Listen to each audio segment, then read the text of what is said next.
kugira ngo twinjire mu gice cya 4 n'icya 5 uyu munsi, ubwo cya 6 tuzakireba ejo dusoza. Nashaka mbibutse ibintu by'ingenzi muri ya Zaburi ya 23 uri ya murongo wa mbere. Somere. Uwiteka niwe mwungeri wanjye sinzakena. Amen. Urama Kinyarwanda ngo Uwiteka niwe mwungeri wanjye sinzakena. Mu Gifaransa ngo l'Éternel est mon berger, je ne manquerai de rien. Kugeza ubwo birahwanye. Mu Cyongereza ngo the Lord is my shepherd, I shall not want. Hari impamvu y'iryo jambo ndiyo ndavuzana. Imana ishimwe. Hallelujah. I shall not want. Ni jambo ryakoreshejwe, ishinga yakoreshejwe mu Cyongereza ikaba itakoreshejwe mu Kinyarwanda, mu Gifaransa. Ko mu Gifaransa no mu Kinyarwanda byashizwe mu gihe kizaza. Uwiteka niwe mwungeri wanjye sinzakena. Ubwo ni ryari? Mu gihe kiri imbere. Mu Gifaransa ngo je ne manquerai. Ni ryari? Mu gihe kizaza. Hano rero impamvu hano batavuze ngo nubwo mu Cyongereza ushobora gukoresha will cyangwa shall mu gihe kizaza, shall gakoreshwa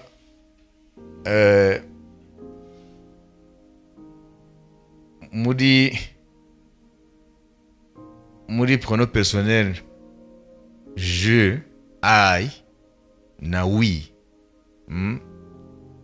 I shall, we shall mu mwanya wa will. Impamvu ni iyihe? Ni ukubera yuko iyo Abongereza bakoresheje ijambo I shall aho kuvuga I will, cyangwa we shall aho kuvuga ngo we will, ni ukuvuga ngo aho hantu ntabwo ari kuvuga gusa ko bivuga igihe kizaza, ahubwo biba bivuga ko bashaka gushemangira ko ahamya nta gushidikanya icyo yatuye arakizera ko ari cyo. Wabyumvise? Iyo abari ku rugamba bavuga ngo we shall win, ntibavuge ngo we will win, cyangwa I shall overcome, sivuge ngo I will overcome. Nagomba ndavuga ngo zanesha, mbadiho ndavuga ngo sinshidikanya. Ni declaration itarimo gushidikanya. Ese babyumva ibyo? Amen. Bayibise. Iyo mvuze ngo we shall win, aho kuvuga ngo we will win, ntabwo ari cyo kimwe. Nubwo byombi bivuga ibizaza, ariko shall ikoreshwa mu kuvuga certitude, mu kuvuga declaration idafitemo gushidikanya. Amen. Nta kushidikana, harimo kuba determiné. Amen. Donc hariho determination. Abize grammaire mwabyumvise na ka revision gusa. Kubera iki hano bavuze ngo the Lord is my shepherd, I shall not want. Ntabwo bavuga ngo I will not want. Nuvuga ngo Dawidi aravuga iki? Kuko iyi shall niyo y'ukuri ijyanye n'imyandikire ya Dawidi cyangwa ibyo yavuze. Ntabwo aravuga ngo ntazakena, nko kuvuga ejo na iminsi izakurikira sinzakena. Ariho aravuga ngo aratura ko Uwiteka niwe mwungeri we, nta na rimwe, never, nta na rimwe azakena. Imana yabwa icyubahiro. Mukwiye kubimenya. Niyo mpamvu rero iyo usomye Bibiliya, ko hano turi muri Bibiliya, ntuzajya usoma uvuduka wiruka, uzajya usoma utinda kuri buri jambo ryose uko ryanditswe. Turaza kubibona nitugera muri iriya mirongo 2 ya 4 ya 5, aho David ahindura ikintu kimwe, muraza kubibona. Ariko tubanze dushimangire biriya tumaze kwiga. Uriya murongo wa mbere si niwe wibumburira byose, ngo Uwiteka niwe mungeri wanjye sinzakena. Twabonye ko mu Kinyarwanda no mu Gifaransa, l'Éternel est mon berger, je ne manquerai de rien, ari ikintu kibuze. Amen. Kuko nukuvuga gusa future, ntacyo nzabura. Ariko mu Gifaransa ngo the Lord is my shepherd, I shall not want. I shall not want, ni kuvuga iki? I shall not lack anything. Ntacyo nzabura. Ariho aravuga iki? Ariho aradeklara, ariho aratura yuko adafite gushidikanya. Uwiteka ni umungeri we, azamuha buri kintu cyose akeneye, azamwitwararika. Ariho aratura imbere y'amadayimoni. Amen. Nitubizana mu buryo bw'umwuka, abanzi yuko atazigera kena, kuko Uwiteka niwe mungeri we. Mwabyumvise ibyo? Amen. Ntabwo ariho aravuga timidement. C'est pas une déclaration timide. Timidement mu cyari cyo? Uwiteka niwe mungeri wanjye rwose ntabwo nzakena. Uwo muntu se aravuga iki? Arashidikanya n'ibyo aravuga. Iyi ni déclaration. Ibyo nakwita declaration of faith. C'est une déclaration de foi. Amen. Alléluia. I shall overcome the devil. What you say? Amen. Alléluia. Nzanesha Satani.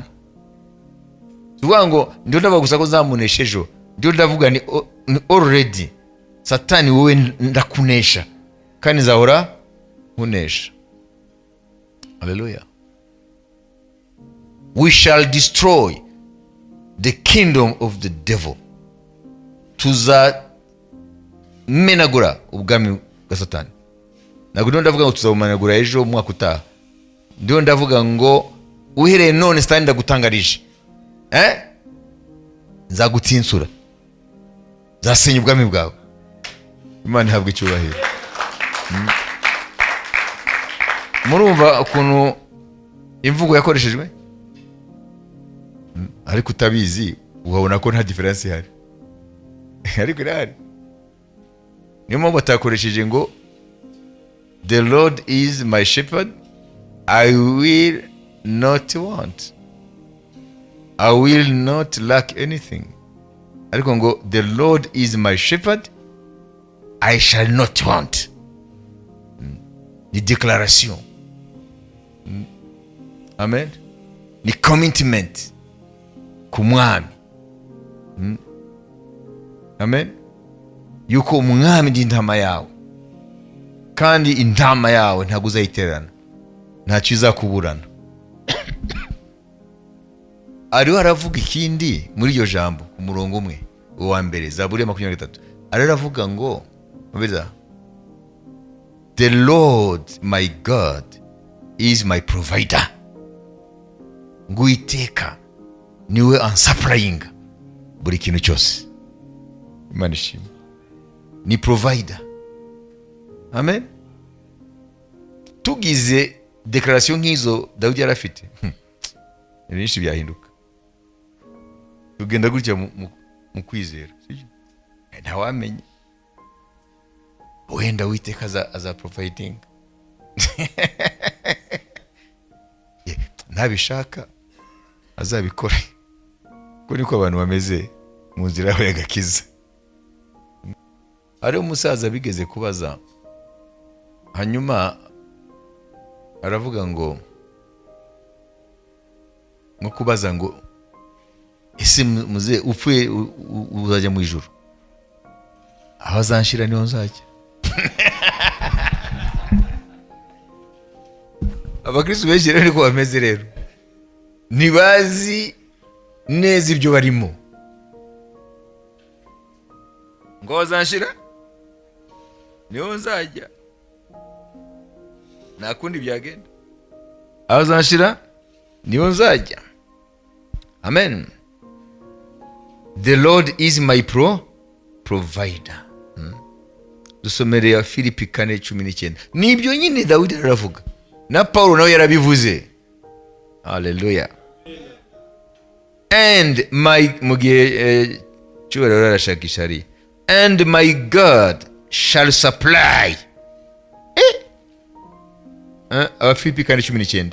And my God shall supply all your needs. And my God shall supply. Ano ntabwo yavuze ngo will. My God shall supply all your needs according to his riches in glory in Christ Jesus. Kandi Imana yanjye izabamara ubukene bwanyu bwose, nk'uko ubutunzi bw'ubwiza bwayo buri muri Kristo Yesu. Amen. Amen.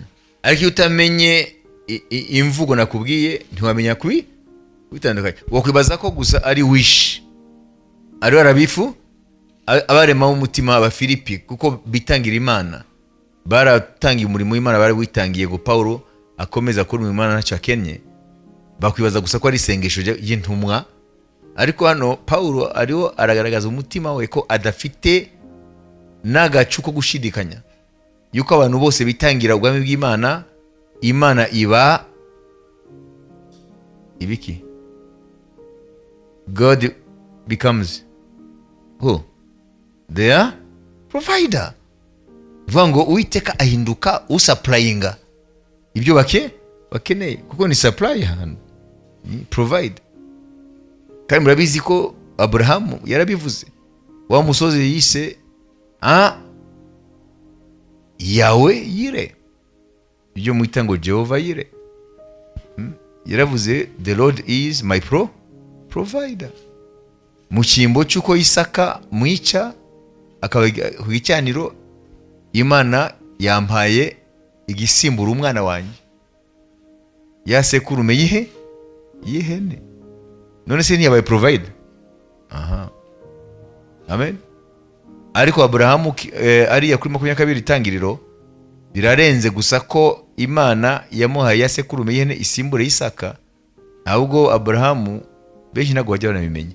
Abrahamu ntago yavuze ngo the Lord will provide cyangwa shall provide, abwira Isaka amubwiye ngo inkoni ndazibona, none se umwana w'intama ari.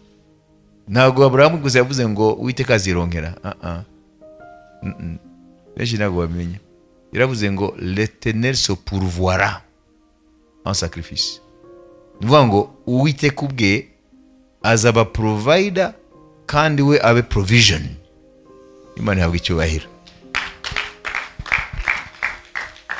Uwiteka azaba uwironkera igitambo kandi akironkemo. Hano hari revelation ikomeye cyane.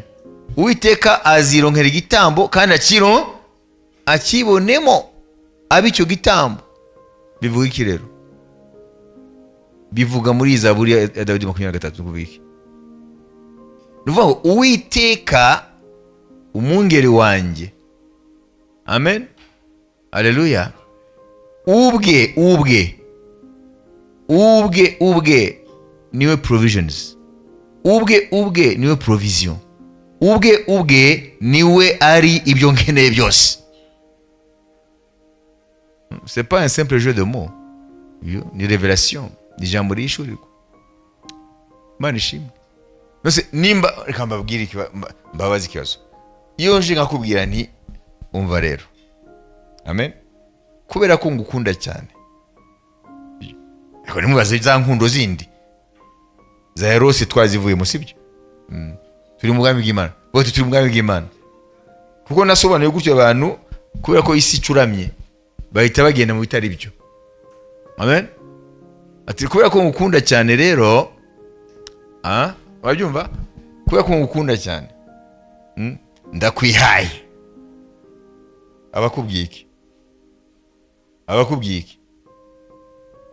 Hano ntago turi mu bantu bakinisha amagambo, turi mu bantu bari serieux n'ibyo bavuga. Abakubwiye iki? Nimba we nkwihaye ibyanjye bimeze gute? Urabifite. Yose jewe nakwiha hanyuma ibyanjye ntubigireho uburenganzira. Uwiteka yaratwihaye muri Kristo. Bivuga ngo rero ibyo byose yarabiduhaye. Ni rya jambo ngo itimanye umwana wayo ikamutanga ku bwacu, izaburite kuduha byose iduhana nawe. Mais c'est ça. Mais les chrétiens sont des poètes. Ils comprennent pas. Imara kubura umwanya wo kwicara ngo muka twigishe. Abantu bagenda hejuru gusa mu byanditswe byera, ntago binjira deeply. Ntago bacukumbura. Basha kujya gutora zahabu ku muhanda wa Poirur. Charles. Wowe wagendera ku muhanda wa Poirur, hazi Poirur. Wa muhanda wari uginyabugogo. Wowe ari wagenda ugatora zahabu. Pfu kugenda mu birombe ugacukura, hari igihe unapfiramo. None abakristo bazi ko ijambo ry'Imana ni zahabu batoragura. Niyo mpamvu rero bari superficiel, ntago bakomprena profondeur ijambo ry'Imana. You have to spend time with the Holy Spirit. Kugira ibihe umarana n'umuka we, kugira ngo mugwize information ndio ndabaha kubyekeje turiga. Nababwiye ko galaxy yacu yitwa la Voie lactée, sibyo? Hanyuma galaxy iri hafi yacu yitwa Andromede, kubera ko isanzure aho bageza kumenya ko ntabago bararimenya yose. Isanzure ririmo amagalaxy arenga miliyari 200. Rero galaxy iri hafi yacu, iyo mvuze yacu no kuvuga iki? Apana isi. Isi naga point. Ndavuga galaxy yacu natwe turimo yitwa la Voie lactée. Twebwe turi mu cyo bita système solaire. Murabona iri zuba? Iri zuba n'imibumbe izenguruka, iyo bita système solaire yacu. Nuvuga ngo buri zuba rifite imibumbe izenguruka. Rero iri ni izuba rimwe mu mamiliyari n'amamiliyari y'amazuba. Rero iyi zuba ryacu rero twebwe isi turazenguruka izuba. Amen. Isi yacu izenguruka izuba mu minsi 365 iba yazengurutse izuba. Okay? Nawe ubwaye kikaraga amasaha 20 hafi 8 abuzaho gake udusegonda iba yikaraje ubwayo. Ubabwije bugacya. Okay? Kuri twebwe turi hano. Ariko ikazenguruka izuba iminsi 365. Rero iyo bavuze ko galaxy Andromede iri nibyo nshaka kubabwira. Aho iri bavuga si ukuva hano kuri isi. Icyo gihe muzaba mugitekereza nka Ptolemy. Murabyuka? Kandi narababwiye ko Ptolemy yarazi ko ibintu byose bizenguruka isi. Isi hagati. Hanyuma Copernic niyo yaje kuvuga ko isi itari hagati. Iyo yavuze ko ufite vision copernicienne, nuvuga ngo wowe ntabwo ureba hafi. Okay? Hanyuma galaxy Andromede iri kuri année lumière. Bakoresha année lumière kubera ko ni distance nini, ntago bavuga kilometre. Année lumière nuvuga ngo nahano angana n'umuvuduko w'umucyo mu gihe nta obstacle uhuye nawo. Umucyo ukagenda umwaka wose uvuduka kuri birometero 300 ku isegonda. Dans le vide nacyo bihuye. Urumva nanu hari. Amen. Umva rero umucyo mu mwaka umwe ugenda ibirometero miliyari 10,000. Umucyo ugenda miliyari 10,000 umwaka 10,000 miliyari de kilometero mu mwaka umwe. Iyo umucyo uragenda umwaka umwe uba wagenze miliyari 10,000 ya birometero. None Andromede iri kuri année lumière ebyiri n'igice. Ni miliyari 10,000 gukubana kabiri n'igice. Wabise ni 25,000 miliyari de kilometero. Andromede umuturanyi wacu, okay, uvuye ku zuba ryacu ari ku birometero miliyari 25,000. Ni hafi, ni hafi. Uwo ni umuturanyi wacu. Kubera iki mbabibabwira ngo muzajye mutekereza ubugari bw'Imana iba yararemye ibi byose. Imana yagwicyubahira, kuko ukwizera ko abantu kubera ko kutagaburirwa ngo banatekereze ku by'Imana yaremye, ntibamenya n'imbaraga zayo, bakibaza ko Imana ihwanye nabo, bakibaza ko Imana ihwanye n'abantu. Niyo mpamvu Dawidi muri Zaburi ze aravuga ngo iyo nitegereje ibikorwa by'intoke zawe, iyo nitegereje amajuru. Wabise si muri Zaburi. Nivuga ngo Dawidi mu gihe cy'umwanya we ahaye Imana ngo bavugane, agera umwanya wo gutekereza ku bikorwa by'Imana, none akabona no gukomera kw'Imana ye. Ariko abantu benshi ntabwo bafite umwanya, n'ibintu amaso yabo babona ntabwo babitekerezaho. Ushobora kunyura uruhande rw'akarabyo ntibanatekereze, bibaze yakaremye uko ifite ubwiza. Tubireho gusa ikawunga, ibijumba, ibirayi, cyumva si ibibazo ra. None se iby'umwuka uzabisingira gute udafite umwanya wo gutekereza? Erega n'abatumye isi itera imbere mu iterambere risanzwe bagize umwanya wo gutekereza. Ubaza ko Albert Einstein yaje gusa nyuma, yafashe umwanya. Baravuga ngo igihe yavumbuye iriya nuze ya teoriya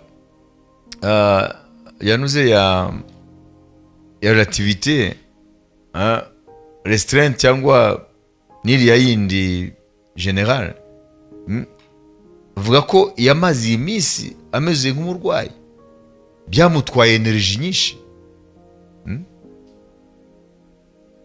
Aravuga ngo j'ai failli mourir.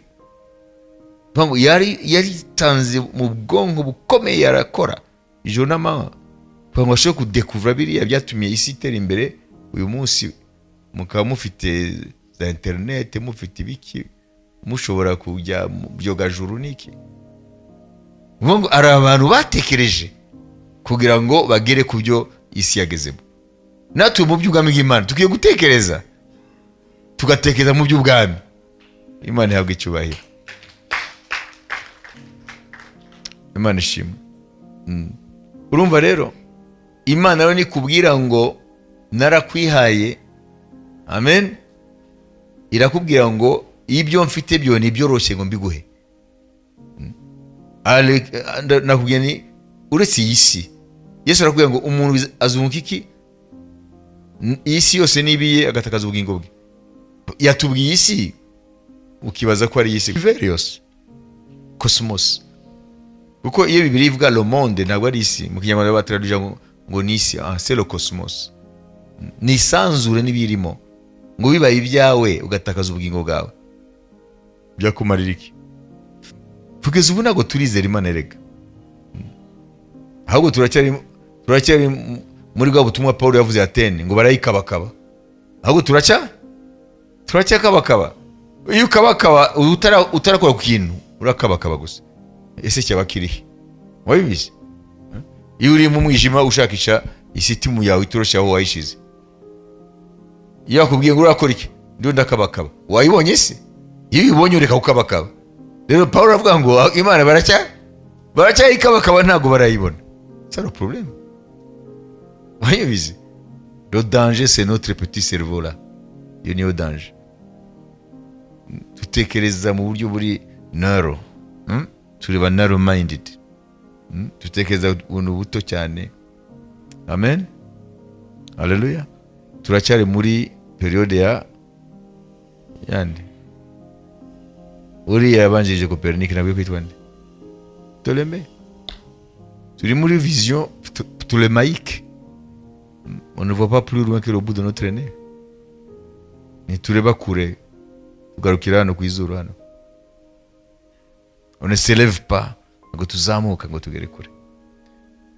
Reka rero tutera imbere aguza mu byumvise. Uriya murongo wa mbere yari ngomba kunsubiramo kuko niho hashingiyemo ikibazo cy'abantu kwizera ko Uwiteka yabamara ubukene bwabo kose. Cyo niyo problem ihari. Niyo mpamvu nayigarutseho kuko abantu ntabwo bakizera ko Imana, ntibizera ko Imana ishobora gukora mu buzima bwawo. Imana iga providing, Imana iga pourvoyer. Ntabwo iguha gusa, ntabwo ibasha gukora gusa ibyo wasabye n'ibibwira, ngo ibasha gukora ibirenze kure cyane. Nabyo mu Kinyarwanda nta magambo hari kuko c'est philosophique ça. Il peut faire infiniment au-delà. Hein? Voyez, infiniment au-delà. Immeasurably beyond what you think and ask for. Ishobora gukora ibirenze kure kure kure cyane, ibipimika ibyo utekereza, ibyo saba. Imana yabwo icyubahiro. You can't measure what God can do for you. Ntushobora gupima ibyo Uwiteka yakora. Imana ishimwe. Andyamisha mu cyanya cy'ubwatsi bubisi, anjyana iruhande rw'amazi adasuma. Iyo twarabonye icyanya cy'ubwatsi bubisi ari cyo, twarabonye amazi adasuma icyo ari cyo. Tujye kuwa gatatu. Asubiza intege mu bugingo bwanjye, anyobora inzira yo gukiranuka kubw'izina rye. Amen. Ibi nawe twarabibonye. Tugere ku wa kane no gatanu niho umunsi twiga. Tubanze wa kane. Naho nanyura mu gikombe cy'igicucu cy'urupfu, sinzatinya ikibi cyose kuko ndi kumwe nawe. Inshyimbo yawe n'inkoni yawe nibyo bimpumuriza. Amen. Nta kintu mwabonyeho? Yahinduye uko yavugaga Imana. Uko mbere yavuze ngo Uwiteka niwe mungeri wanjye sinzakena, andyamisha, anyobora. Ariho aramubwira. Ntabwo rero abwira Imana, ariko kubera ku murongo wa kane ariho arayibwira. Amen. Naho nanyura mu gikombe cy'urupfu, sinzatinya ikibi cyose kuko uri kumwe nanjye. Amen. Haleluya. Inshyimbo yawe n'inkoni yawe nibyo bimpumuriza. Ariho arabwira nde? Ariho hari impamvu. Donc il change maintenant. Avant il disait l'Éternel est mon berger. Hein? Je manquerai de rien.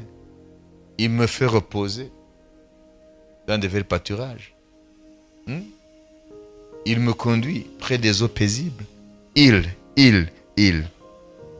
Voyez ici. Ariko hano aravuga ngo nubwo nanyura mu gikombe cy'igicucu cy'urupfu, sinzatinya ikibi cyose kuko uri kumwe nanjye. Inshyimbo yawe n'inkoni yawe nibyo bimpumuriza. Mbere ko tureba ibyo icyo bivuga, nashaka maze mwumve ukuntu yahinduye. Amen. Haleluya. Hano ariho arashemangira. Amen. Abwira Imana ngo presence yawe, amen, ntabwo izigera imvaho. Na niyo mpamvu ibyo nanyuramo byose sinzatinya. Ariho arabwira Imana, ayishimira ko ari un Dieu de proximité, ko ari Imana ya hafi iri kumwe nawe. Ariho arabwira Imana ashima ko ari Imana yemeye kubana nawe, kugendana nawe. Donc c'est un dialogue entre la brebis et le berger. Nibiganiro hagati y'intama n'umwungere directly. Amen. Ntabwo ariho arahamya, ariho arabwira Imana. Haleluya. Ko ari Imana ye. Imana yiki. Titre ya mbere twatangiyeho, un Dieu d'intimité. Ko ari Imana yamuhamagaye muri intimité yayo. Amen. Ko ari Imana yamuhamagaye muri intimacy. Urabyibuka? C'est un Dieu d'intimité. Ntabwo ari Imana y'uwundi yumvise. Ntabwo ari Imana y'umuvuga butumwa runaka yumvise. Ntabwo ari Imana y'umukozi w'Imana runaka yumvise. Ntabwo ari Imana yasomye mu bitabo. Ni Imana ye. Arayizi. Haleluya. Barasabana. Amen. Yamuhamagaye muri intimacy yayo. Yamuhamagaye muri intimité yayo. C'est terrible ça. Aragaragaza assurance afite kuri yo Mana. Haleluya. Niyo mpamvu yahinduye iki?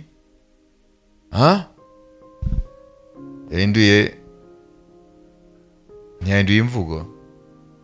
Haleluya.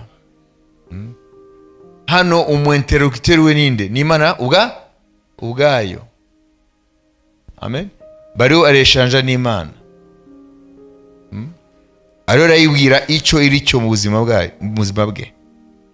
Ta houlette et ton bâton me rassurent. Même si je marche dans la vallée de l'ombre de la mort, je ne crains aucun mal, car tu es avec moi. Ta houlette et ton bâton me rassurent. Amen. Hallelujah.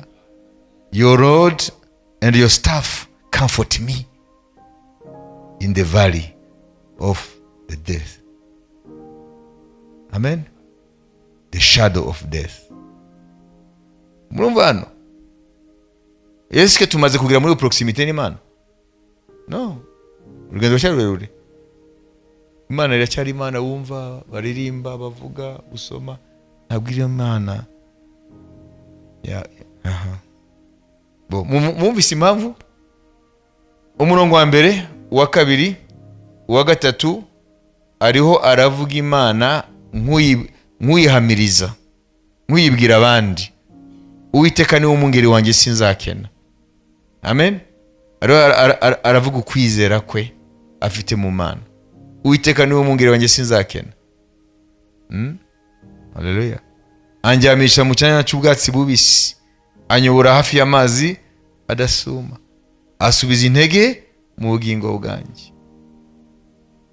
anyobora mu nzira yo gukiranuka kubw'izina rye. Ariho arahamiriza nk'uyibwira abandi yo Mana ye.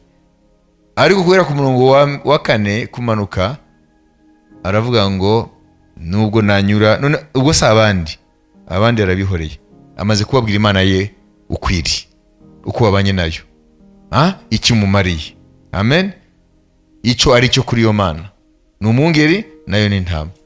None atangiye kuvuga ngo nubwo nanyura mu gikombe cy'urupfu sinzatinya ikibi cyose kuko uri kumwe nanjye. Ariho arabwira Imana kuko uri kumwe nanjye, ishyimbo yawe ni nkoni yawe nibyo bimpumuriza. Aho nta wundi muntu hari ni Dawidi n'Imana. Amashyi menshi ku Mwami Yesu Kristo. Amen. Haleluya. Ubu rero igice cya kabiri ndaza kubabwira rero icyo bisobanura rero, sibyo? Amen. Kuko mbere na mbere kwagonza kubabwira ukuntu, amen, Dawidi noneho atari warahamiriza Imana, ari warabwira Imana. Hanyuma ndaza kubabwira icyo bisobanura rero ibivuzwe mu murongo wa kane n'uwa gatanu, kuko ejo niho tuzarangiza umurongo wa gatandatu. Ibyo Imana ishimwe. Kagimba w'ikintu kimwe, kuva aho twatangiye isomo kuwa mbere kugeza ubu, nanjye ubwanjye Imana inyuzamo amagambo. Amen. Araho amvana, araho angejeje.